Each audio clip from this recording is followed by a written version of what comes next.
ये वो इलाका था जहां दिन के उजाले में पुलिस की गाड़ियां जाने से कतराती थी।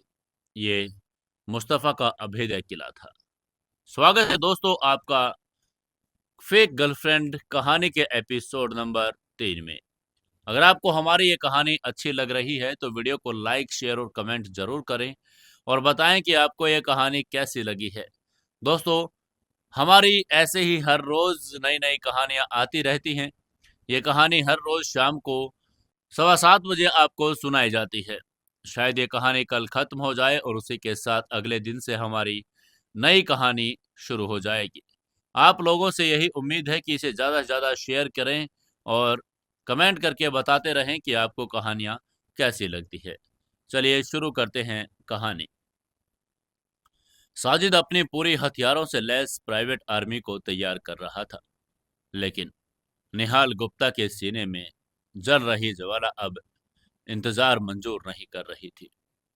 उसकी भाभी माँ, उसकी दिया भाभी, उस अंधेरे में कहीं किसी खूंखार दरिंदे के चंगुल में तड़प रही होगी।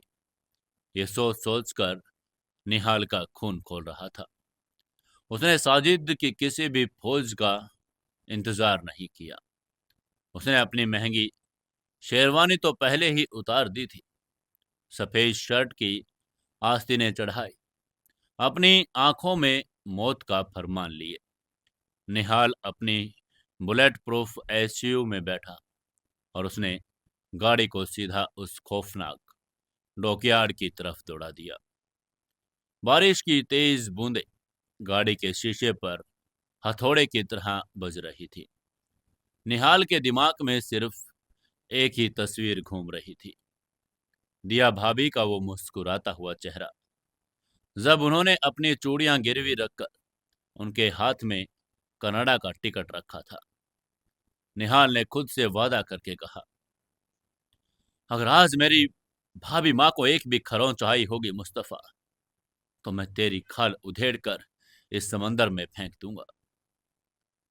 निहाल ने स्टीयरिंग व्हील को इतनी जोर से जकड़ रखा था कि उसकी उंगलियों के पोर सफेद पड़ चुके थे।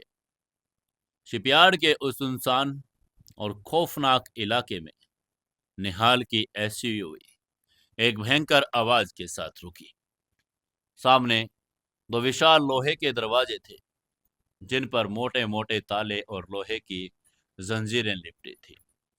दरवाजे के दोनों तरफ मुस्तफा चार खूंखार गुंडों के साथ AK-47 और भारी उसके हथियार लेकर पहरा दे रहे थे।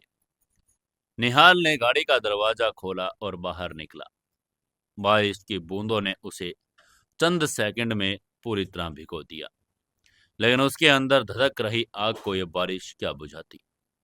गुंडों ने जब एक अकेले आदमी को निहत्ते अपनी तरफ आते देखा तो जोर जोर से हंसने लगे। तभी एक गुंडे ने बंदूक तान कर एक भद्दी सी गाली देकर कहा, अबे ओ हीरो, रास्ता भटक गया है क्या? यह मुस्तफा भाई का इलाका है। यहाँ से जिंदा वापस जाने के लिए कोई रास्ता नहीं है। लेकिन उसकी बात ये सुनकर भी आगे से निहाल के कदम एक पल के लिए रुके नहीं। उसकी आंखों में किसी भूखे भेड़िए की तरह ललक आ गई थी। चेहरे पर एक ऐसी खामोशी थी जो किसी बड़े तूफान से पहले की होती है।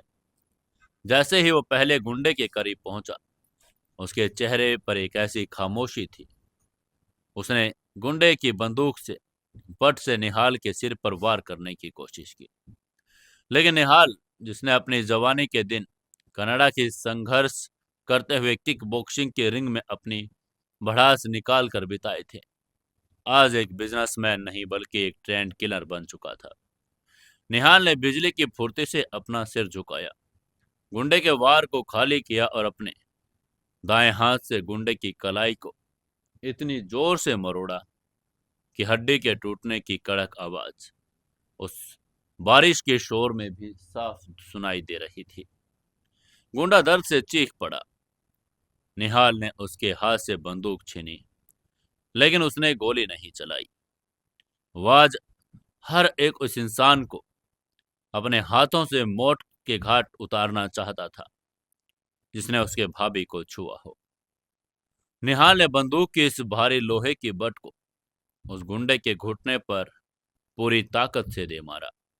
गुंडा वहीं कीचड़ में गिरकर तड़पने लगा। बाकी तीन गुंडे ये देखकर सन रह गए थे। इससे पहले कि वो अपनी बंदूकों का ट्रिगर दबा पाते, निहाल हवा में उछला। उसने अपनी लात दूसरे गुंडे की छाती पर इतनी जोर से मारी कि वो 10 फीट दूर रखे एक लोहे के कंटेनर से जा टकराया। उसकी पसलियां चूर चूर हो चुकी थी। उसके मुंह से खून का फव्वारा फूट पड़ा। तीसरे और चौथे गुंडे ने निहाल पर एक साथ हमला किया। एक ने चाकू निकाल लिया था, दूसरे ने लोहे की रोड निहाल के शर्ट का कॉलर पकड़ा और उसकी आंखों में अब खून उतर आया था। जैसे ही रोड वाला गुंडा आगे बढ़ा, निहाल ने उसके हाथ को हवा में रोक लिया, रोड को अपने कब्जे में किया और उसी रोड को उस गुंडे के सिर पर पूरी ताकत से जड़ दिया। खोपड़ी फटने की आवाज आई और वो वहीं पर ढेर हो गया। चौथे गुंडे ने चाकू से निहाल के पेट पर वार करना चाहा। निहाल ने हल्का सा पीछे हटकर वार को चकमा दिया और रोड का नुकीला सिरा उस गुंडे के कंधे के आर पार कर दिया। शिपयार्ड का वो मुख्य दरवाजा अब खून से लाल हो चुका था। निहाल ने अपनी भारी सांसों को काबू किया, रोड को जमीन पर फेंका और उस विशाल लोहे के दरवाजे पर लगी जंजीर पर एक गुंडे की ही बंदूक से गोलियों की बौछार कर दी। ताला टूट गया और दरवाजा एक भयंकर चरमराती आवाज के साथ खुल गया। दरवाजे के अंदर का नजारा किसी हॉरर फिल्म से कम नहीं था। वो एक बहुत बड़ा, सीलन भरा और कम रोशनी वाला गोदाम था। अंदर भारी मशीनें, हथियारों के जखीरे और ड्रग्स के बॉक्स रखे थे। उस विशाल बड़े से हॉल के बीचों बीच खड़े थे मुस्तफा के 20 से ज्यादा खूंखार, बेरहम और खूनी गुंडे। ये वो लोग थे जिन्हें मुस्तफा सिर्फ हत्या और वसूले के लिए इस्तेमाल करता था। उनके हाथों में नंगी तलवारें, लोहे की चेन्स, बेसबॉल बैट और भारी रोड्स थी। निहाल जब गोदाम में दाखिल हुआ तो खून से सनी उसकी सफेद शर्ट, पानी से भीगे हुए उसके बाल और उसकी लाल आंखों ने उन खूंखार गुंडों के अंदर भी एक पल के लिए खौफ पैदा कर दिया। तभी उनके सरगना ने चीख कर ऑर्डर देकर कहा, मारो इस साले को। मुस्तफा भाई तक पहुंचने से पहले इसके टुकड़े टुकड़े करके कुत्तों को खिला दो। 20 खूंखार दरिंदे एक साथ भेड़ियों की झुंड की तरह निहाल पर टूट पड़े, लेकिन उन्हें नहीं पता था कि आज उनका सामना किसी इंसान से नहीं बल्कि एक ऐसे घायल शेर से हो रहा था जिसका परिवार, जिसकी ममता उससे छीन ली गई थी। लड़ाई शुरू हुई और वो किसी महासंग्राम से कम नहीं थी। सबसे पहले एक भारी भरकम आदमी लोहे की चैन घुमाता हुआ निहाल की तरफ दौड़ पड़ा। उसने चैन को निहाल के चेहरे पर दे मारा। निहाल ने फुर्ती से अपने हाथ को आगे किया और उस भारी लोहे की चैन को अपनी नंगी कलाई पर लपेट लिया। चैन की रगड़ से निहाल की कलाई छिल गई, वहां से खून बहने लगा, लेकिन निहाल के चेहरे पर दर्द की कोई शिकन नहीं थी। उसने उस चैन को पूरी ताकत से अपनी तरफ खींचा। वो भारी भरकम गुंडा अपना संतुलन खो बैठा और निहाल की तरफ खींचता हुआ आया। जैसे ही वो करीब आया, निहाल ने अपना घुटना पूरी ताकत से उसके चेहरे पर दे मारा। गुंडे की नाक की हड्डी दिमाग में घुस गई और वो बिना कोई आवाज किए जमीन पर गिर पड़ा। फिर तीन गुंडे एक साथ तलवारें लेकर उस पर झपटे। निहाल के पास ही रखी एक भारी लकड़ी की पेटी को अपने पैर से ठोकर से उसने उन तीनों की तरफ उछाला। पेटी उनसे टकराकर टूट गई और वो लड़खड़ा गई। निहाल बिजली की तेजी से उनके बीच घुस गया। उसने पहले गुंडे की कलाई पकड़कर उसे इतना मरोड़ा कि तलवार उससे हाथ से छूट गई।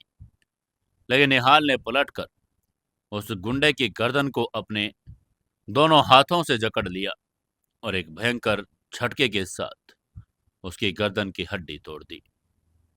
कड़ाक की आवाज पूरे गोदाम में गूंज गई। खून के छींटे निहाल के चेहरे पर आ गिरे थे। वो एक मशीन की तरह काम कर रहा था।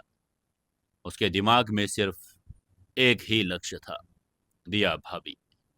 हर वार के साथ उसे लग रहा था जैसे वो अपनी भाभी के दर्द का बदला ले रहा है। अब बाकी बचे गुंडों में खौफ बैठ गया था। 20 में से 8 लोग चंद मिनटों में अपनी जान गंवा चुके थे, याद भरे पड़े थे। लेकिन मुस्तफा का खौफ उन्हें पीछे नहीं हटने दे रहा था। वो सब एक साथ उस पर झपट गए। गोदाम में अब सिर्फ चीख पुकार, हड्डियां टूटने की आवाजें, खून की बारिश हो रही थी। एक गुंडे ने लोहे के पाइप से निहाल की पीठ पर जोरदार वार किया। वार इतना तेज था कि निहाल की शर्ट फट गई और उसकी पीठ पर एक गहरा लाल निशान उभर आया। निहाल एक पल के लिए घुटनों के बल जमीन पर गिर पड़ा। गुंडों को लगा कि उन्होंने उसे गिरा दिया है। उनमें से एक ने बेसबॉल बैट निहाल के सिर की तरफ घुमाकर कहा, इस साले को यहीं खत्म करो। लेकिन निहाल के घुटने जमीन पर जाकर लगे थे। उसका हौसला नहीं। उसने अचानक अपना सिर पीछे किया। बैट का वार खाली चला गया। निहाल ने अपने दोनों पैरों से उस घुटने की टांगों पर एक ऐसी जोरदार किक मारी कि वह हवा में उछलकर मुंह के बल जमीन पर आ गिरा। निहाल जमीन से एक स्प्रिंग की तरह उछलकर खड़ा हो गया। उसने पास पड़े एक भारी लोहे के पेंचे को उठाया। अब निहाल ने जो तांडव मचाया वो देखकर भगवान के भी रूह कांप जाए। उसने पेंचे से गुंडे के घुटने, कंधे और पसलियों पर बेरहम और अचूक वार किए कि पूरा गोदाम लाशों और तड़पते हुए जिस्मों से भर गया। तभी एक गुंडे ने उसने उठाकर हवा में उछाला और पास रखी एक मशीन के नुकीले हिस्से पर पटक दिया। दूसरे को उसने अपने नंगे हाथों से उठाया और एक शीशे के कैबिन के आर पार फेंक दिया। कांच के अनगिनत टुकड़े उस गुंडे के शरीर में घुस गए। निहाल के शरीर से भी जगह जगह खून बह रहा था। उसकी शर्ट पूरी तरह से लाल हो चुकी थी। उसके होठ कट गए थे और एक आंख के ऊपर गहरा घाव था, जहां से खून रिस कर उसकी पलकों पर आ रहा था। लेकिन उसकी आंखों की वो दहकती हुई लालटेन जैसी चमक रत्ती भर भी कम नहीं हुई थी। वो किसी असुर को मारने वाले देवता की तरफ देखकर हाँफ रहा था। 20 के 20 खूंखार गुंडे अब जमीन पर खून के तालाब में पड़े हुए थे। किसी के हाथ टूट गए थे, किसी के पैर, तो कोई हमेशा के लिए गहरी नींद सो चुका था। निहाल ने उस खून से सने रेंच को जमीन पर फेंका। लोहे के टकराने की छन की आवाज उस खौफनाक सन्नाटे में गूंज गई। अब उसके और मुस्तफा के बीच कोई दीवार, कोई गुंडा नहीं था। गोदाम के अंत में लोहे की सीढ़ियों के ऊपर एक बड़ा सा कैबिन था। यह मुस्तफा का कंट्रोल रूम और उसका सिंहासन था, जहां से बैठकर वो मुंबई के अमीर घरानों को ब्लैकमेल करता था और फिरौती की रकमें वसूल करता था। मुस्तफा अपने कैबिन में बैठा महंगी सिगार पी रहा था। जब बाहर से चीख पुकार शुरू हुई थी तो उसे लगा कि पुलिस आ गई या किसी दूसरे गैंग ने हमला किया। लेकिन जब उसने अपने सीसीटीवी कैमरे की स्क्रीन पर देखा कि सिर्फ एक सूटेड बूटेड आदमी अपनी उस पूरी फौज को गाजर मूली की तरह काट चुका है, तो मुस्तफा के सिगार की राख उसके कांपते हुए हाथ पर गिर गई। वंडरवर्ल्ड का डॉन था। उसने कई कत्ल किए थे, लेकिन आज स्क्रीन पर जो वो देख रहा था वो इंसान कोई शैतान था। मुस्तफ़ा ने घबराकर अपनी 9mm पिस्तौल निकाल ली और कैबिन के दरवाजे की तरफ तान दी। बाहर लोहे की सीढ़ियों पर भारी कदमों की आहट होने लगी। हर एक कदम की आवाज मुस्तफ़ा के दिल की धड़कन को रोक रही थी। सीढ़ियों पर निहाल चढ़ रहा था। उसके कदमों से खून टपक कर सीढ़ियों को लाल कर रहा था। तभी मुस्तफ़ा ने अंदर से कांपती हुई आवाज में चिल्लाकर कहा, कौन है तू? अंदर मत आना वरना गोलियों से भून दूंगा। लेकिन आगे से कोई जवाब आया ही नहीं, बस एक भयंकर खामोशी और फिर धड़ाम। कैबिन का भारी लकड़ी और लोहे का दरवाजा एक भयंकर लात के प्रहार से अपनी चौखट से उखड़कर सीधा मुस्तफ़ा की टेबल पर आ गिरा। टेबल के परखचे उड़ गए। धूल और लकड़ी के टुकड़ों के बीच से एक परछाई उभरी। निहाल गुप्ता कैबिन के दरवाजे पर खड़ा था। उसका सीना तेजी से ऊपर नीचे हो रहा था। उसके पूरे चेहरे पर खून के छींटे थे। उसके बालों से पानी और खून की बूंदें टपक रही थी। वो साक्षात यमराज लग रहा था। तभी मुस्तफ़ा ने बिना कुछ सोचे समझे अपने पिस्तौल का ट्रिगर दबा दिया। धाएं धाएं दो गोलियां चली। एक गोली निहाल के कंधे को छीलती हुई निकल गई, जिससे उसकी शर्ट फट गई और खून की एक नई धार फूट पड़ी। लेकिन निहाल एक इंच भी नहीं हिटा। उसे दर्द का कोई एहसास हो ही नहीं रहा था। इससे पहले कि मुस्तफ़ा तीसरी गोली चला पाता, निहाल ने बिजली की तेजी से अपने हाथ में पकड़े एक लोहे के टुकड़े जो उसने सीढ़ियों से उठाया था, मुस्तफ़ा के हाथ पर दे मारा। मुस्तफ़ा के हाथ से पिस्तौल छिटक कर दूर जा गिरी और उसके मुंह से दर्द की एक चीख निकल आई। निहाल एक झपटे में मुस्तफ़ा के ऊपर था। उसने मुस्तफ़ा की महंगी सिल्क की शर्ट का कॉलर पकड़ा और उसे हवा में उठा लिया। मुस्तफ़ा, जो खुद एक लंबा चौड़ा ताकतवर आदमी था, आज निहाल के लोहे जैसे हाथों के सामने एक कमजोर बच्चे की तरह छटपटा रहा था। निहाल ने मुस्तफ़ा को पूरी ताकत से कैबिन के कंक्रीट की दीवार पर दे मारा। मुस्तफ़ा दर्द से करहा उठा। मुस्तफ़ा के फेफड़ों से पूरी तरह हवा निकल गई थी। निहाल ने अपना दायां हाथ बढ़ाया और मुस्तफ़ा की मोटी गर्दन को अपने पंजों में जकड़ लिया। निहाल का अंगूठा मुस्तफ़ा की श्वास नली को दबा रहा था। मुस्तफ़ा का चेहरा लाल पड़ने लगा। उसकी आंखें बाहर की तरफ आने लगी। वो अपने हाथों से निहाल की पकड़ को छुड़ाने की कोशिश कर रहा था, लेकिन निहाल का हाथ किसी स्टील के शिकंजे के जैसे था।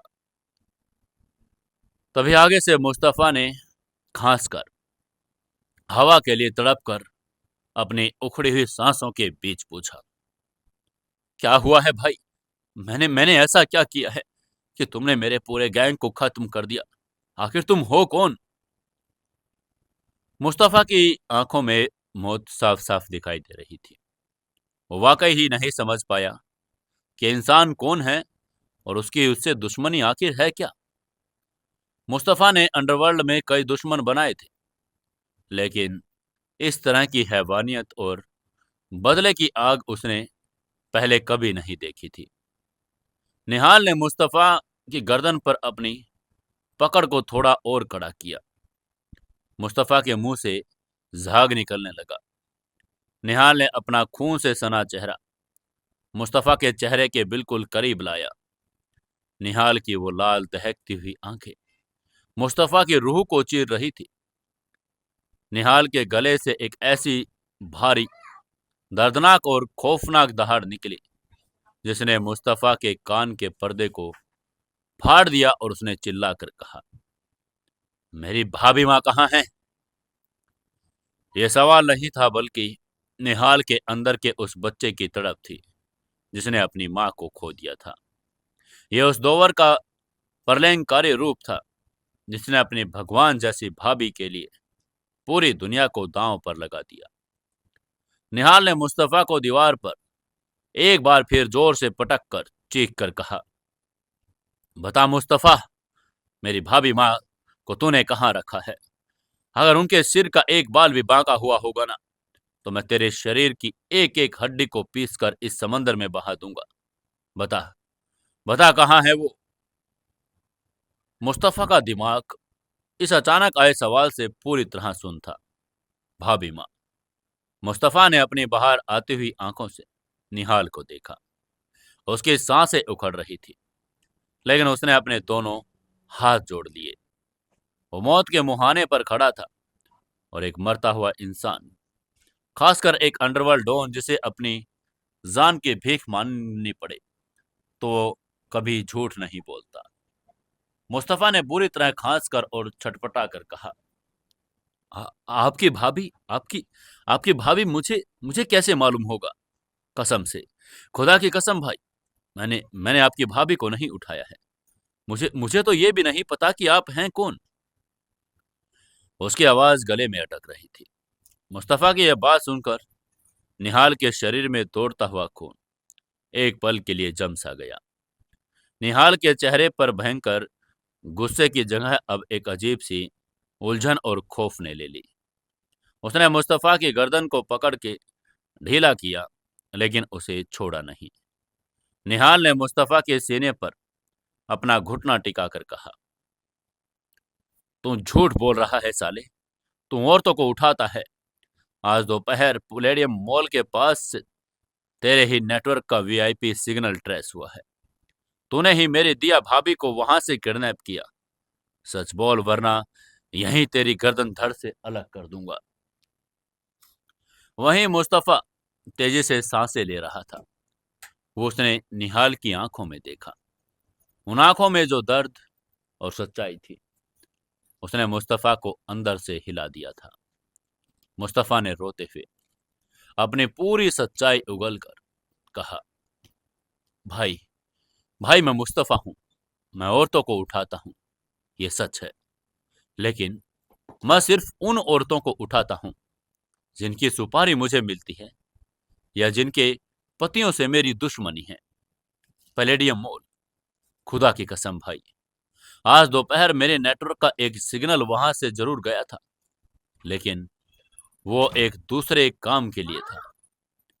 मेरे लिए कुछ लड़के वहां एक सेठ से वसूली करने गए थे, लेकिन किडनैपिंग, मैंने आज किसी औरत पर हाथ नहीं डाला। आप चाहें तो मेरा अड्डा छान मारिए, मेरे सर्वर चेक कर लीजिए। मैंने आपकी भाभी को नहीं छुआ भाई। अगर छुआ होता तो मेरे गुंडे आपको ऐसे अंदर नहीं आने देते। हम आपको फोन करके पैसे मांगते।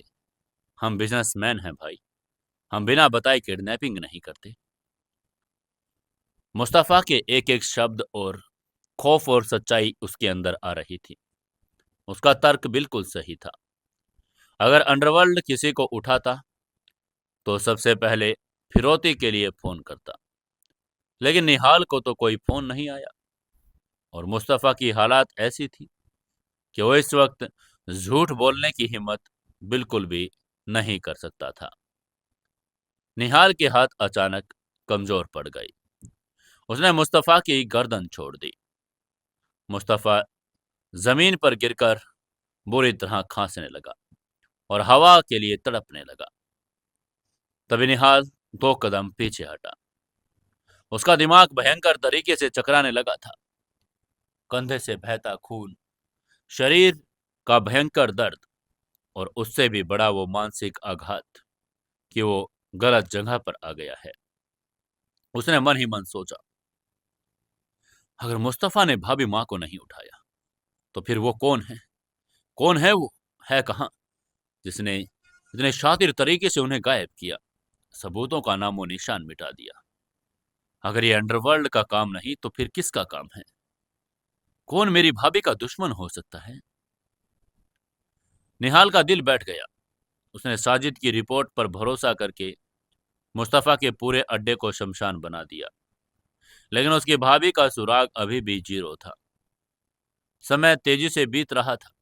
रात गहरी हो रही थी और दिया भाभी का जीवन उस वीरान खौफनाक गोदाम में धीरे धीरे खत्म हो रहा था।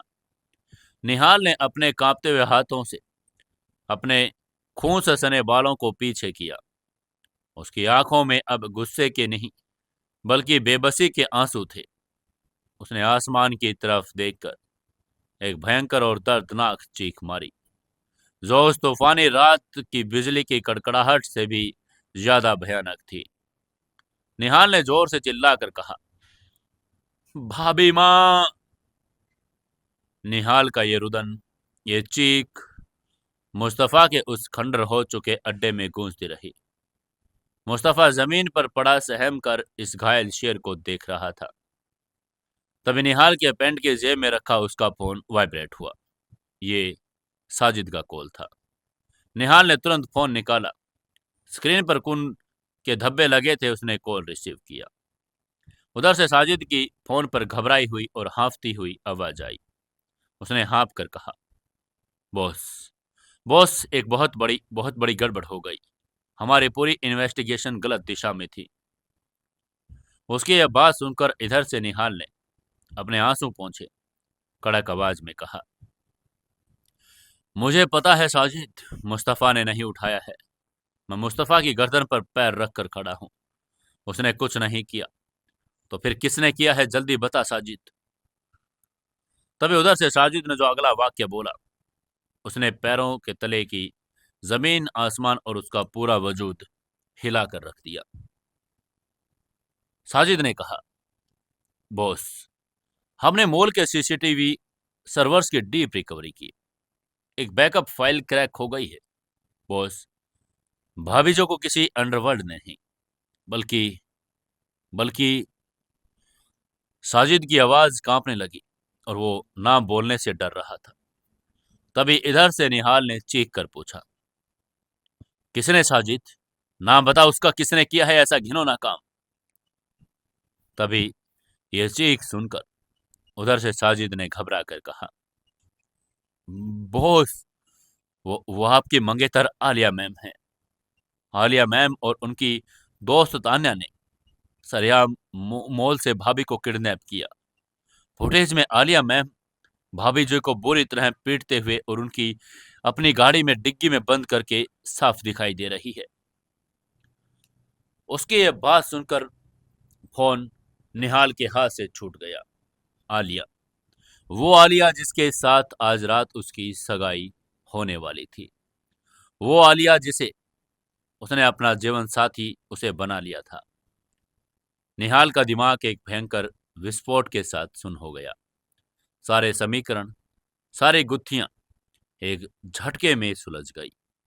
ब्लैक कार्ड, दिया का शॉपिंग करना, तान्या का वहां होना, आलिया का अचानक गायब होना और फिर सीसीटीवी का मिट जाना, ये सब कुछ उस शैतान लड़की ने किया था।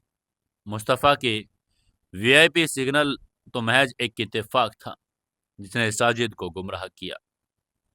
निहाल के शरीर में दौड़ता हुआ खून, जो अब तक सिर्फ गर्म था, अब वो लावे में तब्दील हो चुका था। जिस लड़की को वो अपनी पत्नी बनाने जा रहा था, उसी लड़की ने उसी भगवान जैसी भाभी को खून के आंसू रुलाए। निहाल ने जमीन से अपना फोन उठाया।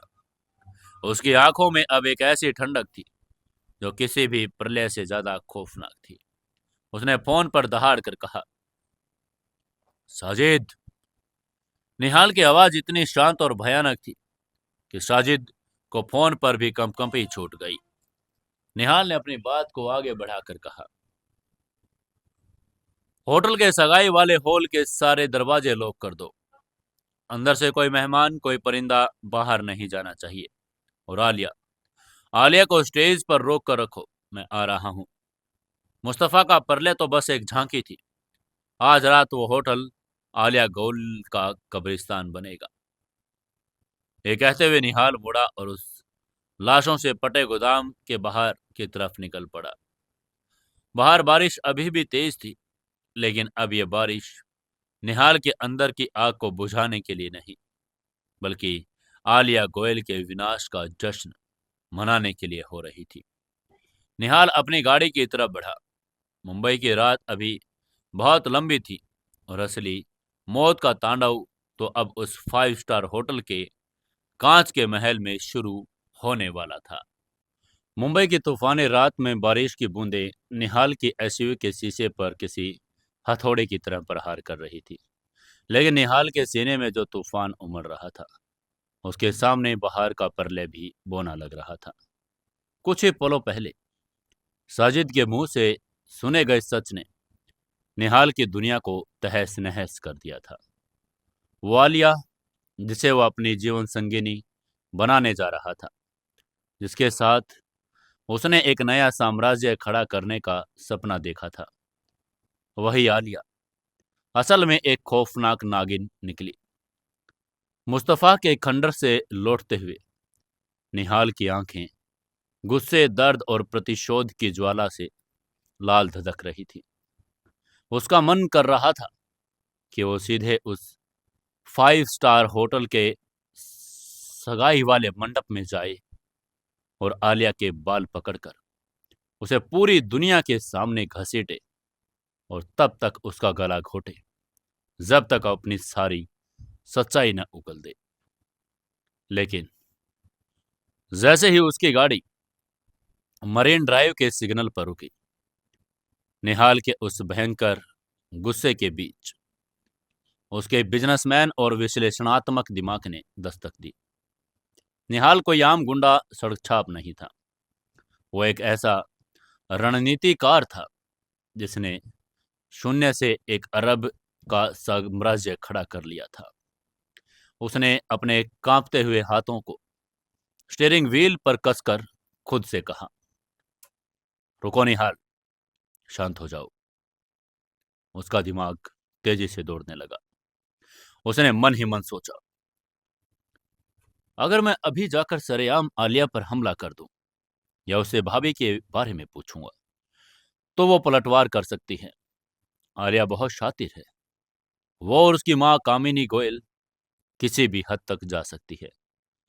अगर उन्हें लगा कि उनका भांडा फूट गया तो तुरंत अपने गुंडों को फोन करके भाभी माँ को खत्म करने का ऑर्डर दे देंगी। मेरी एक छोटी सी गलती, मेरे गुस्से का एक पल, मेरे भाभी माँ की जान ले सकता है। नहीं, मैं अपनी भावनाओं में बहकर अपनी माँ की जान को खतरे में नहीं डाल सकता।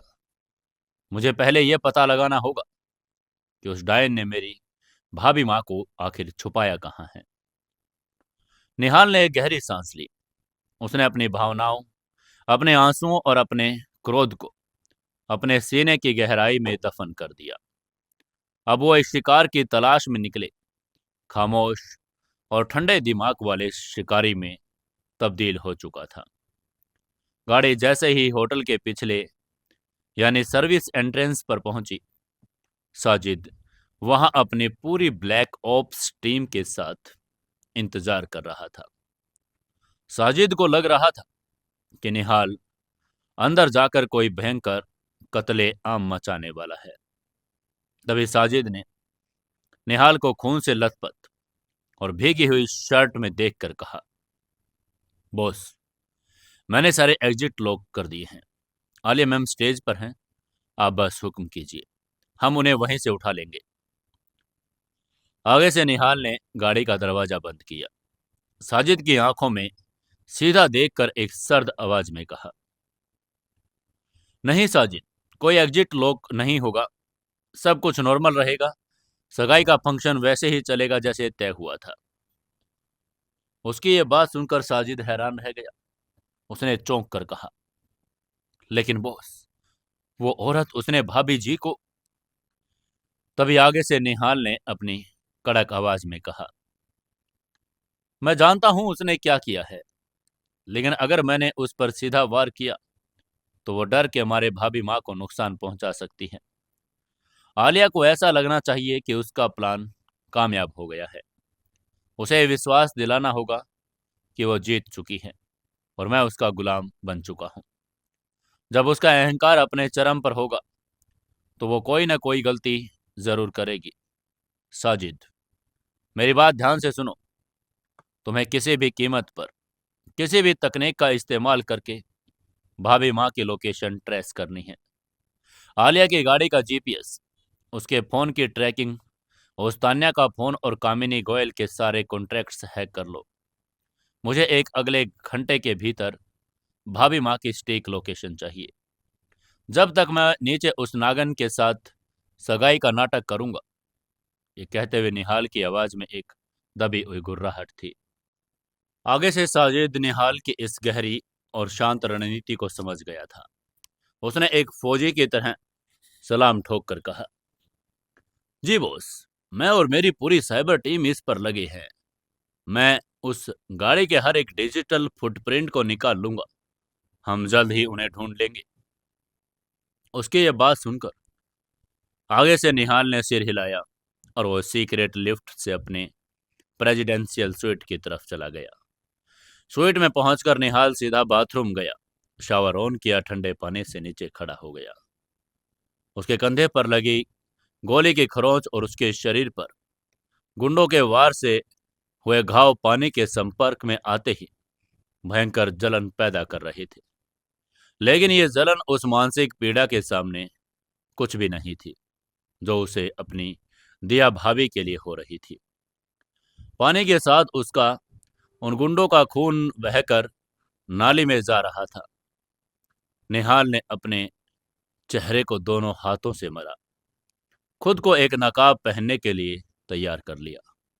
आज रात उसे अपनी जिंदगी की सबसे मुश्किल और बेहतरीन एक्टिंग करनी थी।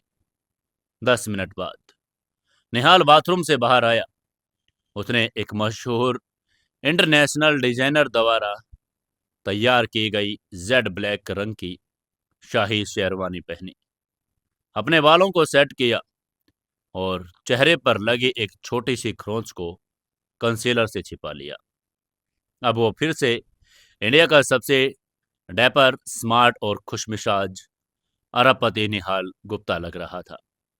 कोई भी उसे देखकर यह अंदाजा नहीं लगा सकता था कि इस इंसान ने अभी अभी अंडरवर्ल्ड के 20 गुंडों को मौत के घाट उतारा है और उसके सीने में एक ज्वालामुखी दबदबा रहा है।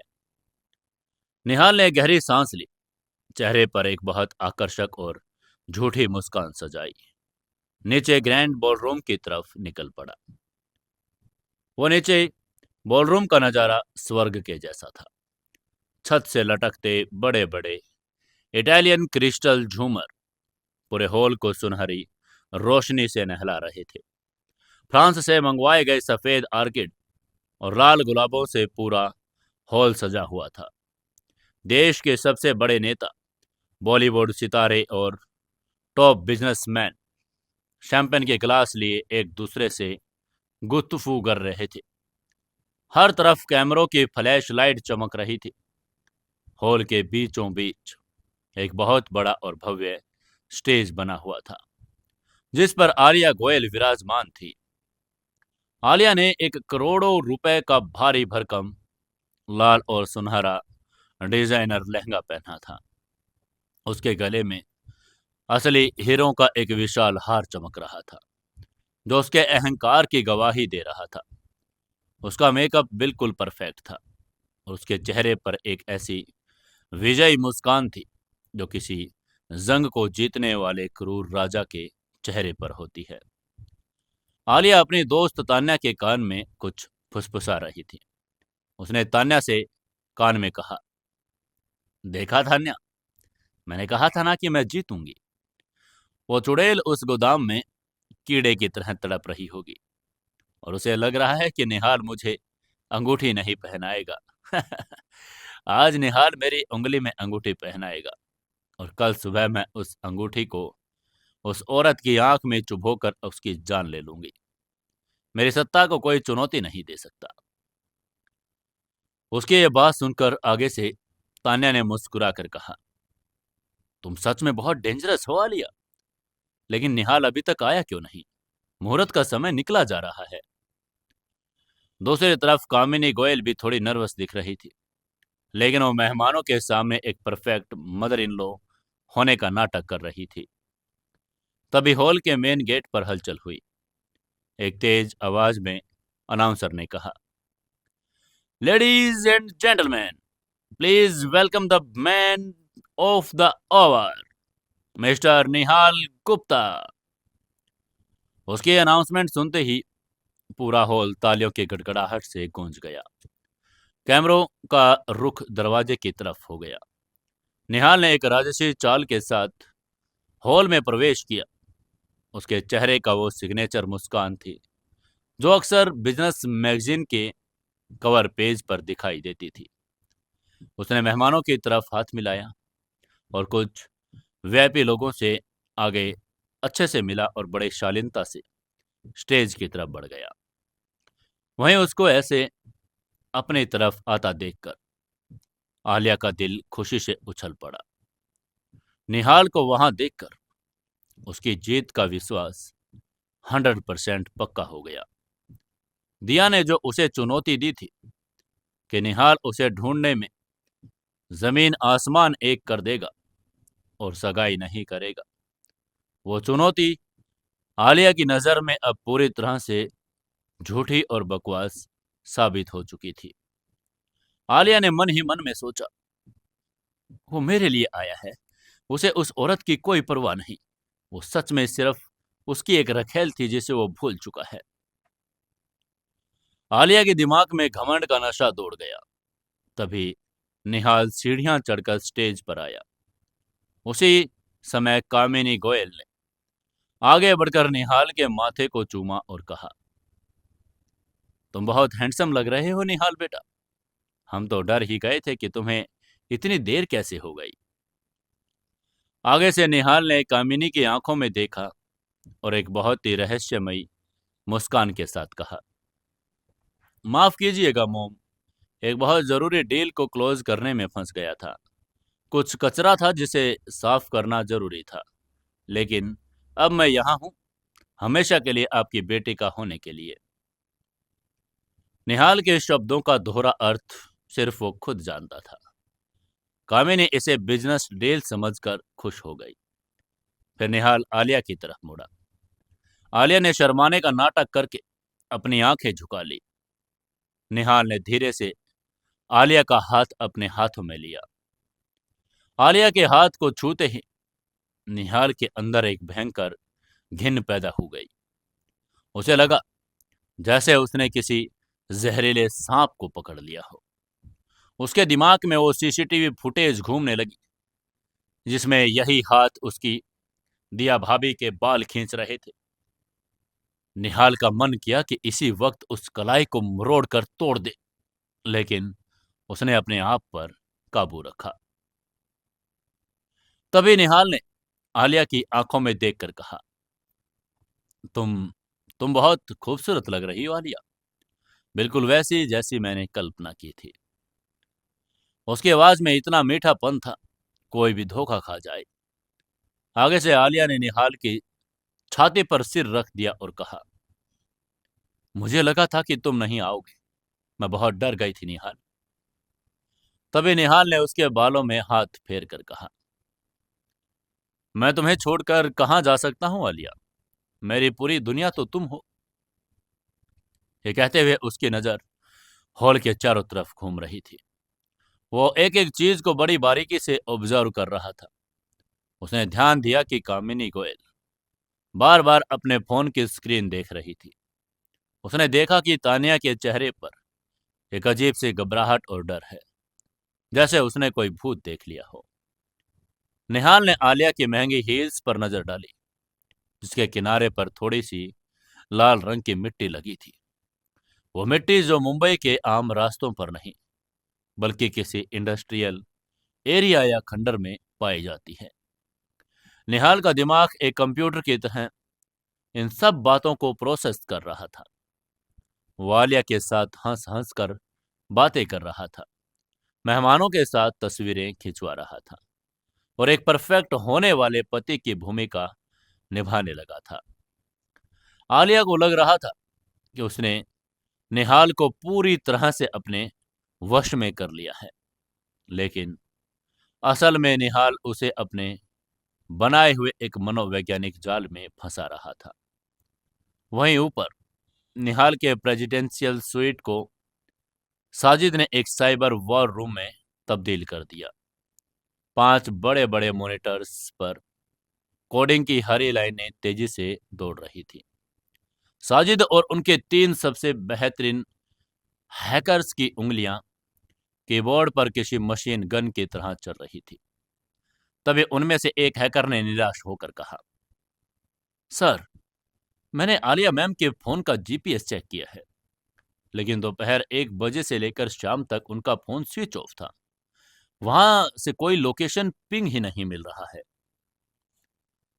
उसके बाद सुनकर साजिद ने अपने दांत पीस कर कहा, वो दोनों माँ बेटी बड़ी शातिर हैं। उन्होंने जानबूझकर अपने बोन बंद रखे होंगे ताकि कोई उन्हें ट्रेस ना कर सके। लेकिन वो एक चीज भूल गई है। ये कहते हुए साजिद ने दूसरी स्क्रीन की तरफ घूमकर आगे कहा, आलिया की वो मर्सिडीज एसयूवी, वो एक हाई टेक कार है। भले ही फोन बंद हो, लेकिन कार का इनबिल्ट सैटेलाइट नेविगेशन सिस्टम और उसका ईसीयू हमेशा क्लाउड सर्वर से कनेक्टेड रहता है। मुझे उस गाड़ी का टेलीमैक्स डेटा चाहिए। उसकी ये बात सुनकर आगे से हैकर्स तुरंत गाड़ी कंपनी के प्राइवेट सर्वर में घुसपैठ करने लगे। यह एक इलीगल हैकिंग थी, लेकिन निहाल गुप्ता के ऑर्डर के आगे साजिद के लिए कोई कानून मायने नहीं रखता था। इसके बाद 15 मिनट की कड़ी मशक्कत के बाद एक हैकर ने जोर से टेबल पर मुक्का मारकर कहा, गॉट इट सर, मुझे गाड़ी का डेटा मिल गया है। उसकी ये बात सुनते ही साजिद दौड़कर उस मॉनिटर के पास आया। स्क्रीन पर मुंबई का एक डिजिटल नक्शा खुल गया, जिस पर एक लाल रंग की लाइन आलिया की कार का रूट दिखा रही थी। तभी हैकर ने उसको समझाना शुरू करके कहा, ये देखिए सर, दोपहर 3:45 पर गाड़ी पैलेडियम मॉल की अंडरग्राउंड पार्किंग से निकली, लेकिन ये गाड़ी वापस बांद्रा स्थित गोयल मैंशन की तरफ नहीं गई। इसने वेस्टर्न एक्सप्रेसवे हाईवे पकड़ा और शहर की तरफ से बाईं ओर निकल गई। उसकी ये बातें सुनते हुए साजिद की आंखें लाल लाइन का पीछा कर रही थी। उसने तुरंत पूछा, ये कहाँ गई? तभी हैकर ने मैप को जूम इन करके कहा, सर, गाड़ी हाईवे छोड़कर एक बहुत ही पुराने और वीरान इलाके में घुसी है। यहाँ देखिए, यह रूट वाशी के आगे है, एक पुराने इंडस्ट्रियल जोन की तरफ जा रहा है। गाड़ी ठीक 4:30 पर इस लोकेशन पर रुकी है। तभी स्क्रीन पर एक बहुत बड़ा बंद पड़ा हुआ खंडर दिखाई दिया, जिसको देखते ही साजिद ने तुरंत पूछा, ये कौन सी जगह है? आगे से हैकर ने तुरंत जवाब देकर कहा, सर, ये सरकारी रिकॉर्ड में रस्तोगी टेक्सटाइल मिल्स के नाम से दर्ज है। ये मिल पिछले 15 सालों से बंद है। ये इलाका इतना वीरान है कि यहाँ दिन में भी कोई नहीं आता। आलिया की गाड़ी लगभग यहाँ आधा घंटा रुकी और फिर शहर की तरफ लौट आई। इसके बाद गाड़ी एक और चक्कर शाम 6 बजे उसी मिल की तरफ लगा है। उसकी ये बात सुनकर साजिद का पूरा शरीर कांप गया। उसे समझ आ गया कि उस वीरान, खौफनाक और बंद पड़ी मिल के किसी अंधेरे कोने में उनकी भोली भाली दिया भाभी मौत से लड़ रही है। आलिया और कामिनी ने उन्हें वहीं छिपा कर रखा है। साजिद ने एक भयंकर आवाज में ऑर्डर देकर कहा, लोकेशन लॉक करो, मेरी अल्फा टीम को तुरंत वहां रवाना करो। उनके पास भारी हथियार, night vision goggles, medical aid kit होनी चाहिए। मैं खुद उन्हें लीड करूंगा। किसी भी गुंडे को जिंदा मत छोड़ना। इसके बाद साजिद ने तुरंत अपनी स्मार्ट वॉच से एक एनक्रिप्टेड मैसेज निहाल के डिजिटल वॉच पर भेजा। नीचे बॉलरूम में सगाई की रस्म सुनी होने वाली थी। पंडित जी ने मंत्र पढ़ने शुरू कर दिए। आलिया की आंखें चमक रही थी। मीडिया के कैमरे जूम हो रहे थे। तभी निहाल की कलाई पर बंधी महंगी स्मार्ट वॉच पर एक हल्का सा वाइब्रेशन हुआ। निहाल ने बहुत ही चालाकी से, बिना आलिया को भनक लगे, अपने कलाई पर थोड़ा घुमाया और उसे स्क्रीन पर नजर डाली। मैसेज में लिखा था, location found, Rastogi textile mill, Vashi outer, team is on the way. ये मैसेज पढ़ते ही निहाल के अंदर जैसे किसी सोए हुए प्रलयंकारी शिव ने आंखें खोल दी। उसके शरीर में हर एक रोम रोम अब गुस्से से फटने को तैयार था। उसकी भाभी माँ की लोकेशन मिल गई थी। साजिद की टीम उन्हें बचाने के लिए निकल चुकी थी और अब निहाल को और नाटक करने की कोई जरूरत नहीं थी। अब आलिया के अहंकार को और उसके घमंड को, उसके इस सजे धजे महल को चकनाचूर करने का वक्त आ गया था। आखिर क्या करेगा अब निहाल? क्या निहाल भाभी माँ के आने से पहले ही इधर इसको बर्बाद कर देगा, या कुछ और ही रणनीति इसके पीछे चल रही है? जानेंगे नेक्स्ट एपिसोड में। दोस्तों, तब तक के लिए कहानी को लाइक, शेयर और कमेंट जरूर करना और बताना आपको कहानी कैसी लग रही है।